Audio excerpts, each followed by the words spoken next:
This is Dummy World.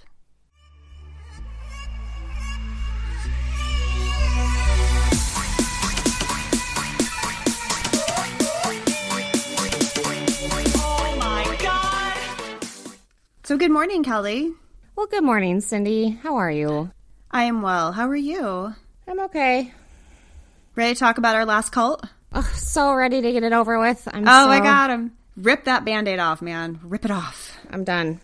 I'm done. I'm so tired of them. I wish I weren't because I find them fascinating, but not anymore. It's kind of like how I got my English degree because I used to like to read and write. I know. Not it anymore. It took me years. I had to read a Christopher Moore novel called Bloodsucking Fiends, and that was like, oh my God, I like reading again. Yeah. I'm not quite there yet, and it's been like how many years? It's been a while. It's been like it's 10, 12 years. Yeah. It's been a while. Mm-hmm. I mean, I don't like reading like I used to. I still don't. Yeah. Yeah. Being saturated with something will do that to you. Yeah, I'm being forced to read really hard, like literature. Like some of those things we had to read, I was like, what are we even doing here right now? 17th century travel logs, fictitious travel logs. Like, oh, God, shoot me now. In a 19th century British literature class? I don't even know. I was hoping we'd read some Gothic novels like Jane Eyre or something, but nope. I think we all were. We're like, where's Mary Shelley's Frankenstein, please? Please. It's on my bucket list, and I'm probably not going to read it on my own, so can we just do this already? All right. Last cult. Woohoo. So today we're talking about cults of personality. Okay, so cults of personality are rooted in a belief that reflects the charismatic personality and interest and proclivities of the revered leader. Such groups revolve around a particular theme or interest, such as martial arts, opera, dance, theater, a certain form of art, or a type of medicine or healing. Practices and influence techniques include intense training sessions, rituals, blatant egocentrism, or elitist attitudes and behaviors. So when I was reading this definition ahead of time to kind of prepare myself, I was like, I didn't know what the word blatant was at first. I was like, what word is that? I was like, what is that word? Blatant. I was like, oh my God, I'm tired. It's blatantly staring me right in the face. Yeah, so cults of personality. Okay, so I went with North Korean's Kim family. And I'm very excited to learn their history because I actually don't know anything about how they got to be where they are. Well, let me tell you, I am barely scratching the surface because it's very complex and I don't want to be here for an entire season. So right. It's not a complete history, but I did find some of the more interesting points to kind of highlight. So the cult of personality in North Korea, which is also called the Democratic People's Republic of Korea, which is ironic because there's no democracy there at all, shortened DPRK, surrounding the Kim regime began in 1948 with Kim Il-sung and was expanded in 1994 by his son, Kim Jong-il. The dynasty has prevailed, but to a lesser extent with the current Kim, King Jung-un. So while the North Korean government denies that they suppress dissonance, many defectors and visitors from the West report that those who are critical of the regime are dealt with harshly. The Korean government also denies that there is a cult of personality and instead says that their people hero worship the Kims because they choose to. Oh, uh-huh. Yeah, sure. Mm-hmm. When you have no other option, you do choose the one that you have. Yeah, exactly, right? Considering the options that you have otherwise. So throughout history, there have been cults of personalities in governments, and the one in North Korea far surpasses any of those seen like in Stalin's Russia, and the Soviet Union, Mao Zedong's China. This is like way bigger than that. So North Korea's cult is characterized by an intense devotion by its citizens towards their leader and is considered to be the last imperial cult on Earth. So I find kind of interesting. Yeah. Interesting, right? Mm-hmm. The cult of personality encompassing the Kim family requires complete devotion, loyalty, and subjugation, and establishes the Kim family as the supreme dictators through successive generations. So it's kind of like kings, you know. Right. Supreme dictator. Yeah. Right. And so they feel like they're chosen by God? Sort of. Yeah, Okay. sort of. The North Korean Constitution, established in 1972, names Kim Il-sung as the only guiding principle of the state, and his activities as the only cultural heritage of the people. Nothing else is considered cultural heritage. Wow. Unless he is behind it. Thousands of years on the Korean peninsula, and their culture starts in 1972. How nice. Oh, it gets worse. It gets worse. In other words, I'm going to try not to butcher too many of the Korean words. I apologize if I offend you. It is not my intention. I do not speak Korean. The Suryong, I think is how you say it, is a supreme leader as the highest priority over everything in North Korea. The image of Kim Il-sung comes before the national seal and the flag, and his song is played before the national anthem. The best colleges are named after him, as well as a flower. Although he didn't name the flower after himself, it was an Indonesian leader that named a flower after him after he died. The official state ideology is something called Juche, spelled like juicy, J-U-C-H-E, Juche, and was developed by Kim Il-sung between 1950 and 1970 and became the edict to all forms of thought, education, culture, and life within the nation. Juche translates to self-reliance and states that man is the sole holder of his destiny and that Korean subjects are to act as masters of the revolution and construction of the nation. By achieving true self-reliance, the nation would be able to reach pure socialism. The Juche is very complicated. Like, you could write a whole book on it. But it has a lot to do with Confucius principles of the family, where women are very protected yet revered, and they have, like, you know, different traditions within certain things that all revolve around the family. But in this sense, the father of everybody is the dictator. Okay. He is the guiding principle. He is the father. The nation is his children. So in 1995, Kim Jong-il introduced the Sogun military first policy, which augmented Juche and had a massive impact on economic policies. The North Korean constitution was revised to reflect the new ideology, and the National Defense Commission became the highest military body. So it's dictator, military, people. The constitutional revision gave priority to the military about resolving conflicts that arose during revolution and construction, as well as established the military as the main body of achieving tasks of socialism. So their whole, like, I guess they did want to have a perfect socialism society, perfect socialism. I don't really know what that would look like. Right. Because they have a dictatorship. So I'm not really sure right. what that would be. The state propaganda machine produces around 300 articles a month via two news agencies, the Rodong Sinmun and the Korean Central News Agency. They have noted that the new generation is growing weary of Kim propaganda and are more interested in what is happening in the world.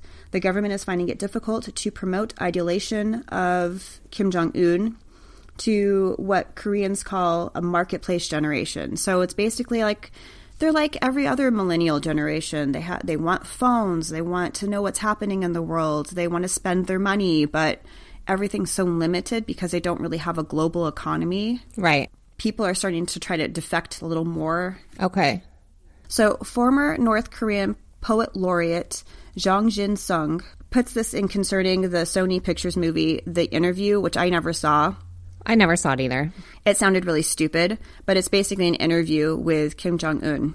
So he says, it's not that people really believe all the propaganda about Kim Jong-un, that he is a god and needs someone to tell them otherwise or show them another way of thinking. North Koreans are people, and they aren't stupid. In the North Korean system, you have to praise Kim and sing hymns about him and take it seriously, even if you think it's only a shit narrative. That's the block, you see. It's not that people are brainwashed and think he's God. These are things that people know, but they don't dare change. You're stuck behind a rock in a hard spot. You're like, oh, if I don't, like, follow the party line, I'm going to disappear. Exactly. You really have no choice.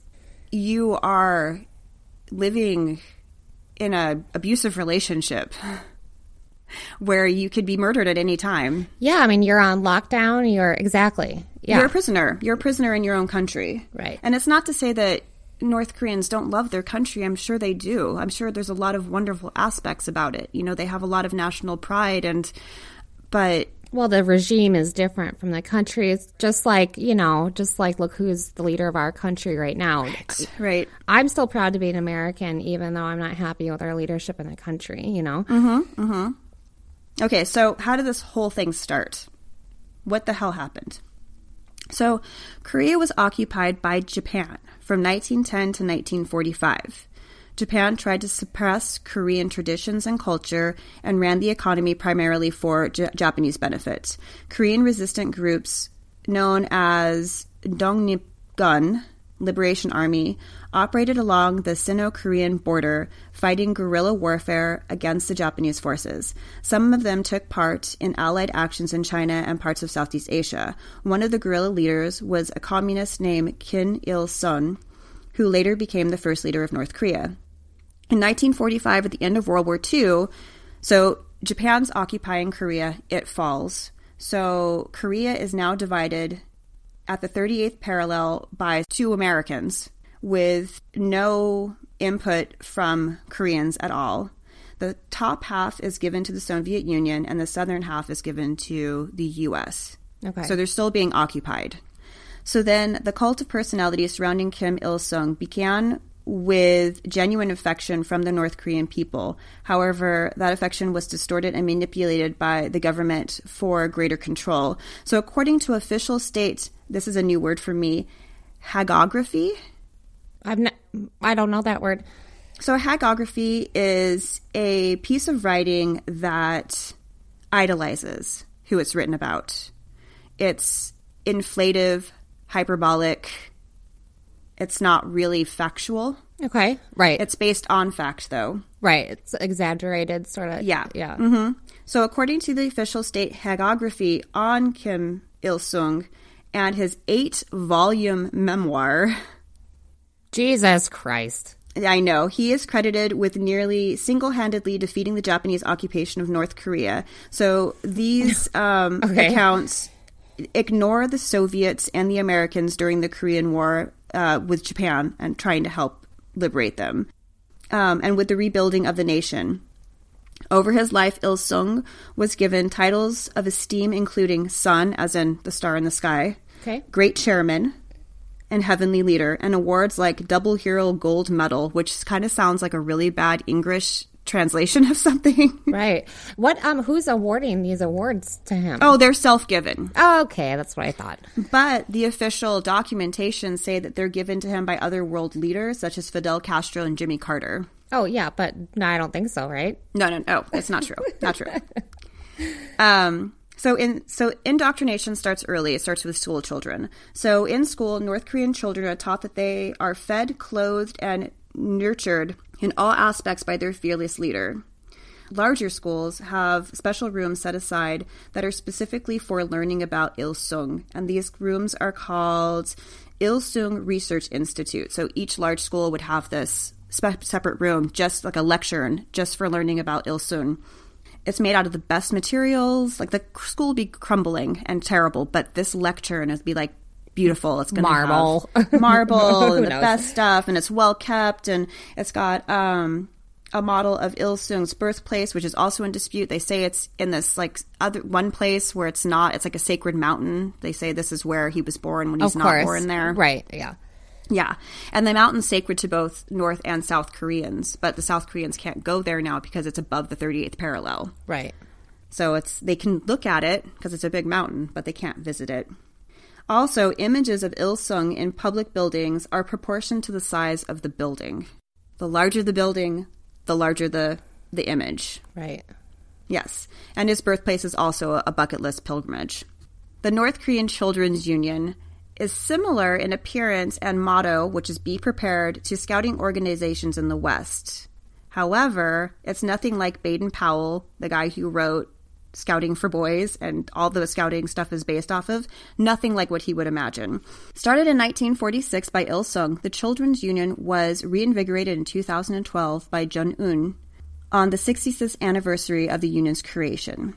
The group focuses on guiding children to laying down their lives for their country if the need should arise, by turning out human bullets and bombs, quote unquote. Like Western scouting organizations, the Children's Union also engages in charitable activism. For example, donating rocket launchers to the government. Oh my God, so they're like HJs, like Hitler Juniors. Yeah, that's what they've been.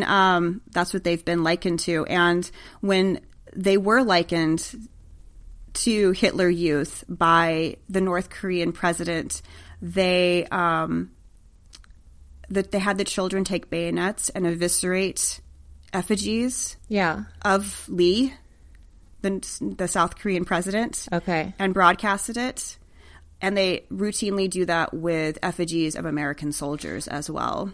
And you said little kids with bayonets. You said that the leader likened them to Hitler Youth. Yeah, the South Korean. Oh, the South Korean leader. The South Korean. So in retaliation for that, Kim Jong-un had the children take bayonets and eviscerate effigies of the South Korean president and then broadcast it. Ooh. But the fact that they're children, they're children, having them eviscerate effigies is just kind of weird. I mean, it's just like Hitler Youth. It is. Yeah. It's exactly like Hitler Youth. So in 2013, a high school syllabus was leaked that disclosed a 3-year course on Kim Jong-un's early life. For 3 fucking years, you have to study about his early life. Like, what could you possibly learn? A chapter in a book would probably be sufficient, I would think, but I'm sure that every family member or leader has like an origin story that's probably quite detailed. Yeah, you're absolutely correct. And bullshit. Detailed and made up. Detailed and made up, yes. North Korean defector and author Kang Kol-wan said, "To my childish eyes and to those of all of my friends, Kim Il-sung and Kim Jong-il were perfect beings, untarnished by any base human functions. I was convinced, as we all were, that neither of them urinated or defecated. Who could imagine such things of a god?" Right. So the cult took hold in 1949 with the erection of statues from Kim Il-sung. In 1953, the veneration of Kim Il-sung came into full effect following the mass purge. So the purge was a doing away with political rivals and critics of Kim Il-sung's son, Kim Jong-un, who was going to be coming into power as his successor. So you just go around and disappear all of your rivals. And like what's happening in Russia now, like people get poisoned and assassinated and things like that. And they called it the what? The Purge? Yes. There's a movie now called The Purge, I think. But it's like a zombie thingy. That's like a horror movie. Yeah. Yeah, well, every one of the Kims has had a purge during their reign. And some are greater than others.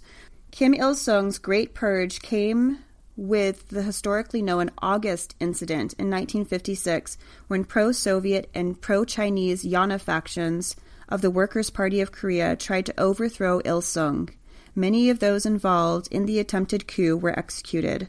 Others fled to the USSR and China. The purge lasted for several years, slowly chipping away at the opposition until it ceased to exist. I tried to find numbers of how many people were done away with, and I don't think anybody knows. Yeah, I'm sure.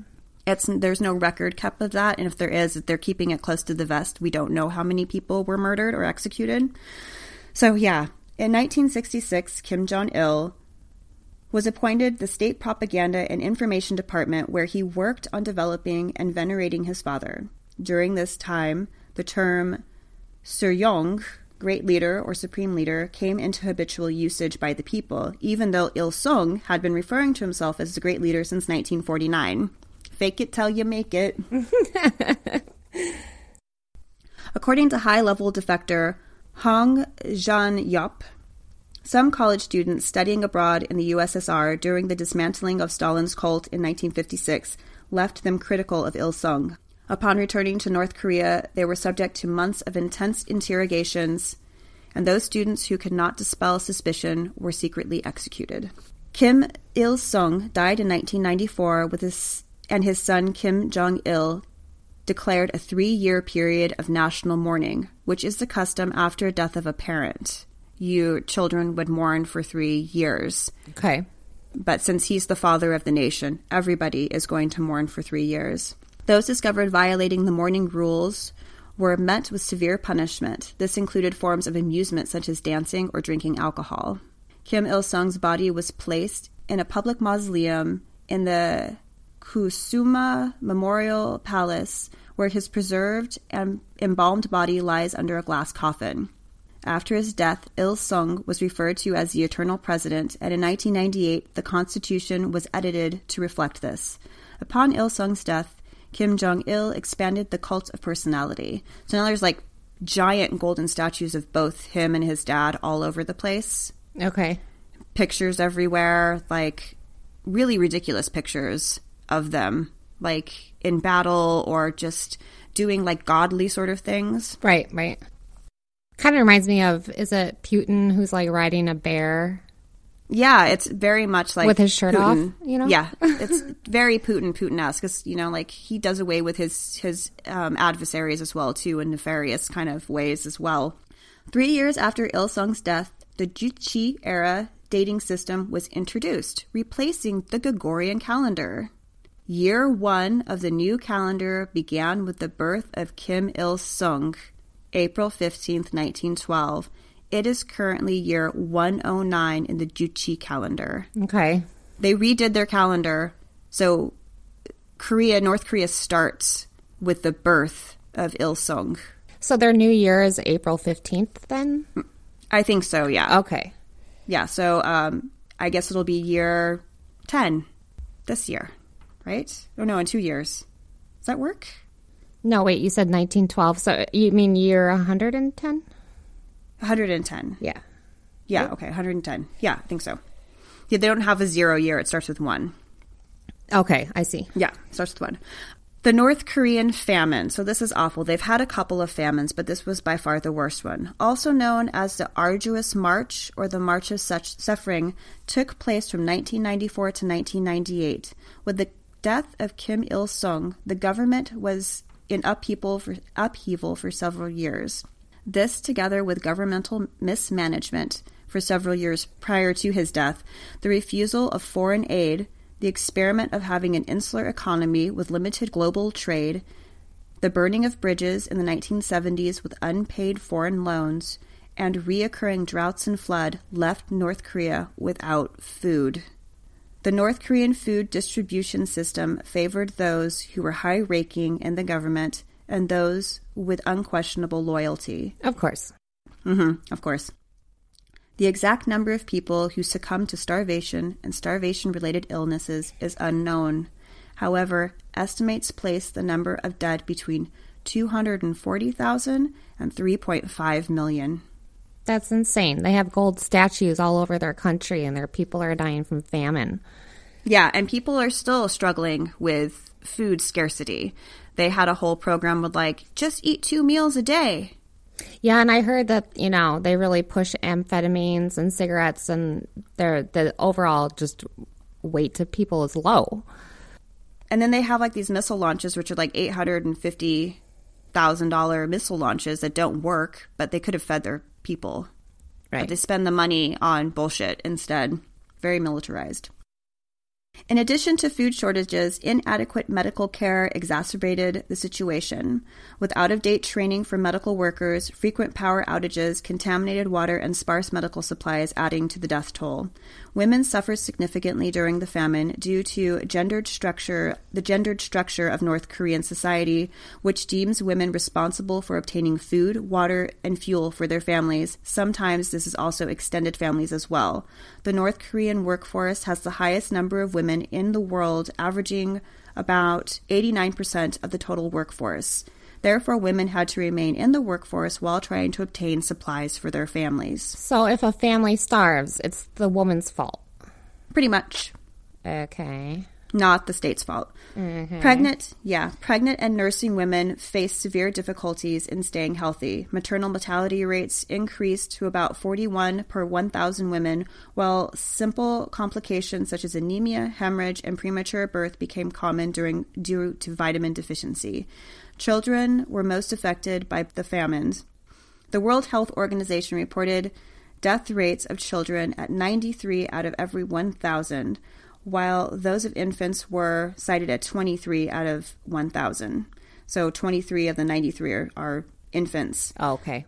Yeah, undernourished mothers found it difficult to breastfeed. There was no suitable alternative. So North Korea didn't make their own formula, infant formula, and very little was imported. So they had no way of feeding their babies. Their babies just starved to death. Oh, that's so awful. And their bodies weren't able to produce milk because they didn't have enough food. They didn't have enough food. Oh, that's so awful. You have to eat a lot when you're nursing. I'm surprised that they even allow births in the first place, to be quite honest. Yeah, they don't have like a thing like China had. Right. China now allows you to have 2 children. They got rid of their one-child policy. Yeah, because there's like a whole generation without aunts and uncles. Oh, it's yeah. Just one kid. Right. Just one kid. Right. The closed nature of North Korea shrouds it in mystery and hearsay. But this may be changing. While it's hard to get a clear picture or prove the exact human rights atrocities North Korea has doled out to her people, hundreds of first-hand accounts collected over the decades do help inform and paint a clearer picture. It has been suspected for some time that North Korea performs public executions of political prisoners and criminals. These executions serves as a mean of keeping the status quo and encouraging others from defecting to other countries. North Korea denies allegations of public executions and claims that only a handful of people have been executed since 1993. Other accounts say otherwise. There were 610 interviews conducted by the NGO, which is an independent nonprofit organization that looks into human rights violations. Over 4 years, they interviewed these 610 people, and they were able to identify 318 public execution sites. Many of these execution places take place in detention centers and work camps where political prisoners are forced into hard labor, usually mining and logging. Offenses include anything from stealing livestock to watching foreign television. Oh, my God. And do you know what method they use to execute? Firing squad. Ugh. That's probably like the most humane, though, quite honestly. Yeah, so some of the people that they interviewed were forced to watch the executions of family members, and then they weren't told where the bodies were disposed of, so they could go and actually bury the person. So, it would be 3 people who would fire 3 rounds each, I guess, into them. So it'd be 9 bullets. And they noted that a lot of times the people who were the firing squad were drunk because it's hard to kill a person in cold blood like that. Right. So they're not equipped to do it either. They don't want to do it themselves. While portraits and statues immortalize the 2 elder Kims, these sorts of iconography of Kim Jong-un are lacking. Jung-un struggles to keep North Korean subjects away from the outside world. Limitations have been placed on the internet. Most of North Korea is limited in their intranet. They don't have an internet; they have intranet. Right. So North Korea has its own internet. So high-ranking public officials do have access to social media channels like Twitter, YouTube, and Flickr, and like not a North Korean, but a Chinese equivalent to LinkedIn. Mm-hmm. Regular citizens do not. Twitter actually facilitated the meeting with President Donald Trump. So he tweeted that he was going to be in the area, and he was like, it'd be really great to go and shake your hand. So they tweeted back and says, okay, we'll meet you in the demilitarized zone. We can shake hands. Yeah. And that was how he met. So somebody's monitoring social media, right? Oh, yeah, absolutely. I'm sure. Mm-hmm. In other ways, he tries to keep people in line is silly little things like Kim Jong-un has decreed what types of hairstyles men and women can have. So women and men can choose from like 6 different hairstyles, and that's all you can have. Yeah, I remember seeing, I don't know much about North Korea, but that's one of the things I've heard is you go into a barber shop and you just point to whatever picture of hairstyle you want. Yeah, that's the only choices And you have. you'll go to jail or something if you don't have one of the state-approved haircuts. Yeah, it's ridiculous. But it's a way of having a free labor force, like mining and logging. Right. You just put them in jail and work them to death. Oh, just like America and the black men that we like to put in our prison system. Exactly. Foreign black men. Let's put them all in there and have them make Hey, what are we all going to kinds do? of stuff. Slavery's not legal anymore. What do we do? I know. We'll put all the African-American men in prison, and that way we can still get some free labor. Oh, God. It's just so... This country has a real fucking problem. All right. Not as big as North Korea, though. We will say that. Yeah, we're a little bit better than North Korea. Yet Kim Jong-un is praised for securing the nation's nuclear weapons and for stimulating the economy. I don't really know how he did that. I think he's probably opened up trade a little more. He's not as hardcore as his dad and grandfather were. I think it's because he didn't see the beginning of it all. He was born into it, so it's different. Right. He's not one of those hardcore leaders that's like fought in a war or anything like that. He's a little softer. Because he's never had to fight for it. He's never his gone dad without a and meal. You see him? Yeah, I mean, they actually had to make the regime. He just gets to live in it. Yeah, exactly. And he does have one child, a girl. He does? I didn't know that. He has one daughter, but she has a bunch of cousins. So I don't know if she's going to go into power because she's a girl. It might defer to her oldest male cousin. I'm not sure how that's going to work. Right. Nobody really knows anything about his wife. She doesn't really go out without him. Right. Currently, the focus of North Korean government is on school children and indoctrinating them fully. I just remember the first time North Korea really ever came on my radar was when Kim Jong-il died. And when was that? Like 2008 or something? 2009? Yeah, something like that. They broadcast his funeral, and the people were mourning in the streets, and I've never seen anything like it. It was like a mass hysteria. Everyone was crying and shaking, and they were all adults, and it blew my mind that was going on. I was like, what is up with this country? The first time I ever really heard about North Korea was through a documentary called The Games. Okay. And it was all about this. I can't remember how often they happen. They might happen like once every 3 or 4 years.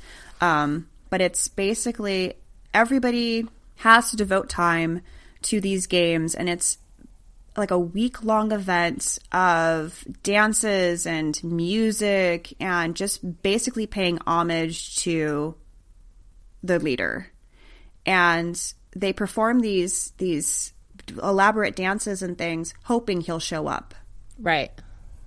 He usually doesn't. Of course. Why would you not? Why would you show up? Because then your people have hope or whatever. Right. And they're always hoping he's going to show up, and they have to the school day is cut short because all the kids have to practice their dances, and they have radio in all the houses in the kitchen area that you can turn low, but you can never turn it off, and it's always spouting propaganda. Right. There's 3 television stations, and all it is propaganda. Yeah. It is totally Big Brother. Yeah. It's 1984 completely. Right. Right. And it was creepy to watch. I was like, oh my God, 1984 is a real thing. Like, it's not fiction. It's real. Right. In North Korea, it's real. They did it. Yeah. They managed to do it. And if your parents are like professors or like engineers, that's what you're going to do. If your parents are farmers, that's what you're going to do. There's no upward mobility. Right. There's not even sideways mobility. It's just this is what you're going to do. Right. And if you can't hack it, you can't hack it. Yeah, then you go to prison, whatever work. Yeah, or you starve to death. You know what I mean? Right. Like, those are your options. Okay. All right. I'm done. Are you a true crime addict? Do you find yourself talking serial killers and missing persons at parties only to be met with uncomfortable smiles? Well, find your tribe on True Crime Snack Time, a daily podcast that gives you a little true crime snack to chew on. From January 1st to December 31st, you'll find out what happened on this day in true crime. Short, sweet, and chock full of crime. Join me, Allison on True Crime Snack Time. We're available wherever you get your favorite podcasts. Follow True Crime Snack Time on Twitter, Facebook, and Instagram at Crime Snack Pod. And remember, keep your friends close and your snacks closer. Okay. We're going to end our cults on a happy note because I don't know if whatever I found is considered a cult of personality, but it's kind of uplifting, lighthearted. So I'm excited to tell you about it because I've never heard of such a thing. Okay, great. I'm excited. Okay, so it's called the John Frum spiritual movement. John Frum is an American serviceman figure associated with a cargo cult on the island of Tanna in Vanuatu, which is between Fiji and the Solomon Islands. Okay. Vanuatu is an archipelago of 83 islands.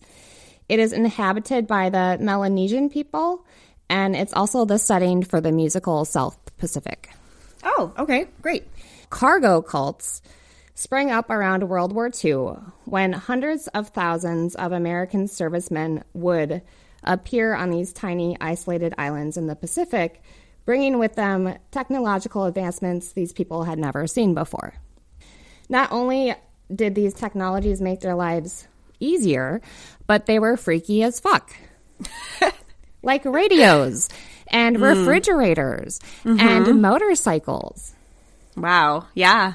So all of these devices seemed like magic to the natives, and there was no way with the technology that they had on the islands that they would ever be able to recreate this cargo themselves. So adherents of cargo cults practice superstitious rituals hoping to bring modern goods to their islands. They believe their deities and ancestors have created the cargo for them, but foreigners have it and they need to perform rituals to get it back. So let me interrupt you for just a second. I mentioned Christopher Moore at the beginning of this cast about how he got me back into reading. Yeah. He has a book called Island of the Sequin Love Nun, which is about cargo cults. Oh, interesting. Yeah, it's a really good book, too. I'd never heard of a highly cargo recommend cult it. until I started. I had totally forgotten about it until you mentioned it. I was like, oh, that's right. That's what the book had. There's a cargo cult there. Yeah, it's okay, cool.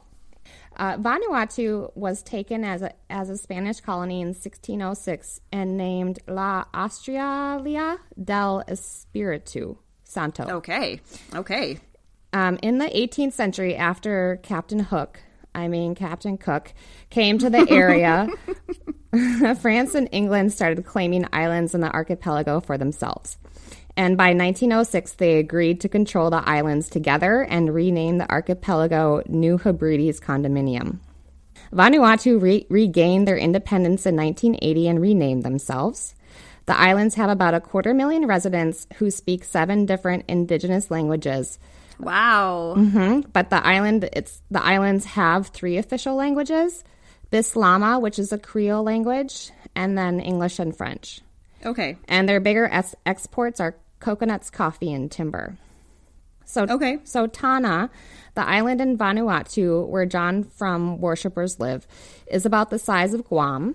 The population is about 30,000 people, and the residents are mostly Melanesian. And they're actually one of the more traditional islands in Vanuatu. The residents still wear traditional dress of grass skirts and penis sheaths, and the children don't go to school. Okay. So another cargo cult on the island of Tanna that's worth mentioning is the Prince Philip cult, where they believe Prince Philip is a divine being, a mountain spirit who married a powerful woman. And I think some legends have Prince Philip and John Frum as brothers. I don't know, even though John Frum is American and Prince Philip is Scottish. Right. So John Frum. The stories about him come from an oral tradition, and I'm just going to stick with 1 or 2 versions because every element of every story has a different variation to it. Like John Frum came to the island by airplane, but in some stories he came by sea, or he came out of a volcano, or he was a tiger first and became a man. So Brooke Jarvis wrote an article called Who is John Frum, written for Topic magazine, published in April 2019. And Jessica Sherry directed and produced a film called Waiting for John that I wasn't able to watch, but the film has a great informational website associated with it. And so does the Smithsonian Institute. So I just want to thank all of those people for the info I got here. So in 1940, a British agent was tasked to find out why people's goats were disappearing on the island. The agent discovered masses of locals were convening every night to hear stories a man named John Frum was telling them. And they needed the goats to feed all the people. Oh, okay. So John Frum was a white American soldier who could speak the native languages of the islands. He appeared on the island by plane one day and brought stories of caution against the colonizers and promised the natives he would reward them with money and food if they kept their own traditions and rejected the colonizers' clothes, churches, and schools. He's called John Frum because he introduced himself as John from America, or John from Tallahassee, or John from Detroit. This is so cool. I'm so into this right now. I know. I'm so happy we're finishing with this. But his last name is spelled F-R-U-M. Okay. The earliest stories of John Frum are from 1938, and his name was first written down by the British agent in the case of the missing goats in 1940, which just sounds like a Nancy Drew book to me.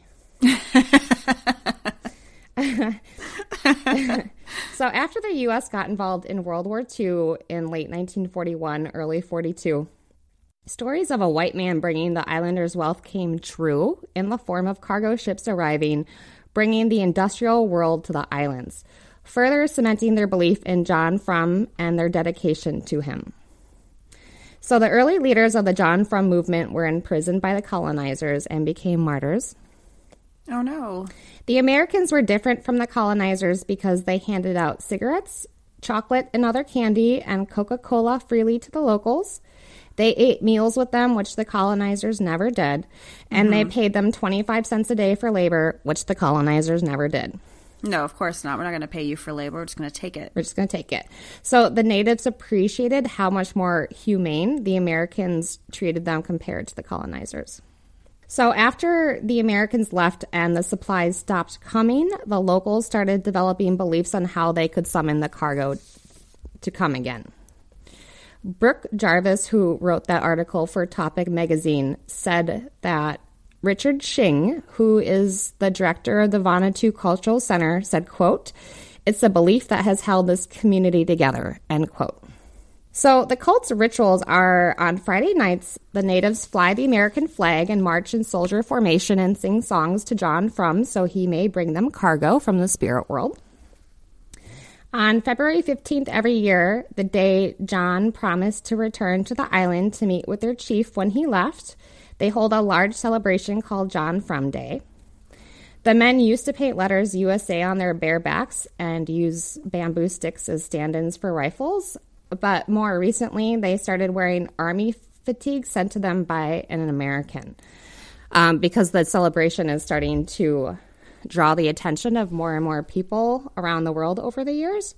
Some foreigners even travel to Vanuatu for John Frum Day to experience the festivities. And then the locals are so happy to see, like, white people wearing American shirts there. Like, they're just like, yes, it's working. So they march and salute and play the American national anthem. They raise the flags of Vanuatu, America, and the U.S. Marines. Okay. To some, the stars and stripes on the American flag represent their custom, which is a pidgin word for traditional culture. Oh, okay. And then a red cross is also a significant figure for their beliefs. It's a symbol taken from the ambulances. Oh, like the actual Red Cross, you know? Yeah. So after their parade of marching, they hold many dances reenacting life on the island. They sing songs about Americans coming to chop down their trees and make factories. They give speeches. And the presence of white tourists with cameras reinforces their belief system that their custom is the best way of life. They've built piers for the return of cargo ships and airstrips for the return of cargo planes. And they pray for things like boats with motors to make fishing and feeding the village easier. Yeah. And that's the John Frum movement. I love it. I know, isn't it so sweet? And I love it. it's not only is it not harmless, like unlike every other cult we've had that hurts people, this gives people a sense of purpose and a sense of pride and unity and getting together to form forces against the colonizers, and it just warms my heart. It's so sweet. Now I want to reread that book because he flies in. There's a guy, he flies in on an airplane. He's like trying to get away from somebody. He's been hired, but he's also like kind of sort of a grifter himself. And he lands on this island that has a cargo cult. And there's a woman there pretending to be John Frum. I believe it's John Frum's woman. Oh, okay. And she's kind of a little bit not that nice. She's sort of taking advantage a little bit. Okay. So he shows up and he's like, oh, no, you can't do that. So he's like the hero in the story. Is like, you can't come in here and like take advantage of these people pretending to be like Cortez. Right. You know, you can't pretend to be Quetzalcoatl. You can't do that. We're not Right. going to let you do that. Side note, is it snowing at your house? No, is it snowing at your house? It's snowing.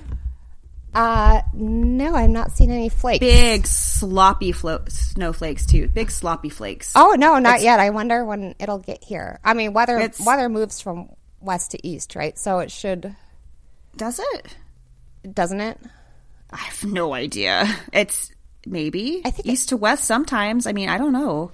I think it goes west to east. Well, I'm thinking about storms Well, moving across the plains. They move. There's different jet streams, though. Right. But I think in America, Possibly. west to east and then maybe south to north. I don't know. Maybe. Yeah, it's coating it out there right now, Maybe though. I don't know how long it's going to last. Maybe but it'll make it out here. Wow. I really hope it snows today. That would be so cozy. Well, I don't got to go anywhere today, so it can snow all at once, too. Oh, Matt just texted me. He's all, snow. I'm like, yep. He's like, go outside. No fucking way am I going outside. It's cold out there. Oh, I'm going to get you to love the cold weather, Cindy.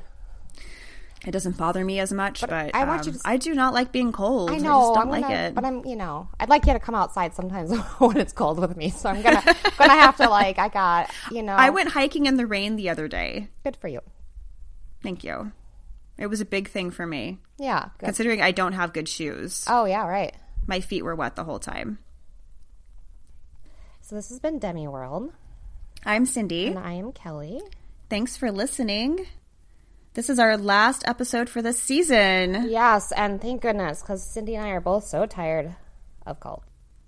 We're going to take a little break, but we'll be back with something special and exciting for you guys. Yes, and we're excited. We don't know what that is yet, but we are excited. We don't know. We have to discuss it. It'll be something fun, though. But it'll be good. Right. Thanks for listening. Bye. This has been Demi World. You can find us on Facebook, Twitter, and Instagram at Demi World Podcast. You can visit our website for show notes at demiworld.net.